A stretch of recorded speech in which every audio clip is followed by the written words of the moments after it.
ഇതായി അതെന്താ എഴുതി വന്നിട്ടില്ല. നല്ല ബ്ലൗസ് പീസ് ഇരിക്കുന്ന കടയിൽ. ഇത് പാർട്ട് 5 ആണ്. അടിപൊളി. ഇത് പാർട്ട് 5 ആണ്. ഇത് 4 ആണെന്ന് വിചാരിച്ചാൽ മതി. വന്നിട്ടിട്ടില്ല. എങ്ങനെ എന്തിനൊക്കെ പറഞ്ഞുകൊണ്ടിരിക്കും. ലൈക്ക് ആൻഡ് സബ്സ്ക്രൈബ് മറക്കല്ല്. ആ കമന്റും കൂടെ ഒക്കെ ചെയ്തേക്കണം, ഷെയറും ചെയ്തേക്കണം. എപ്പോഴും പറയാൻ മറന്നു. ഒരു വീഡിയോ എടുത്തോണ്ട് പറഞ്ഞിട്ടുണ്ട്. ആരെല്ലാവരും ചെയ്ത് നോക്കാം. നിങ്ങൾ ഫേസ്ബുക്കിൽ വന്നാൽ നിങ്ങൾ അതിൽ ഇതാക്കണം. ലവ് ഒക്കെ ഇടണം. മതി. ഒരു ലവ് ഒക്കെ ഇടണം. പക്ഷേ ഫേസ്ബുക്കിലാണ് ഇൻസ്റ്റാഗ്രാമിലാണ് അങ്ങനെയുണ്ട്. ഇൻസ്റ്റാഗ്രാമിലെ ഫേസ്ബുക്കിലാണ്ട് ലവ് ഒക്കെ ഇടുന്നുണ്ട്. അതിൽ തൊട്ടാൽ മതി. അതിലാണ്ട് ഉണ്ട്. അത് ആർക്കറിയാം.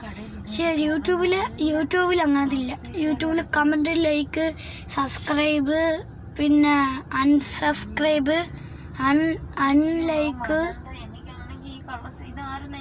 പിന്നെ കമൻറ്റ്, ഷെയർ അത്രയേ ഉള്ളൂ.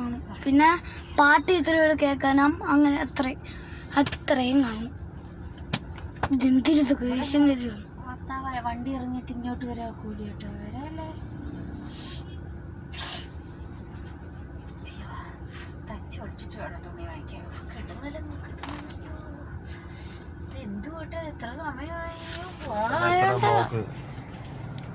ഫോണായോണ്ട് ഇനി നിങ്ങൾ എത്ര മണിയിലും എന്തിരിക്കും. പക്ഷെ ഉറക്കമുണ്ടല്ലേ. സൗണ്ട് പുറത്ത് ഇട്ടേക്കും.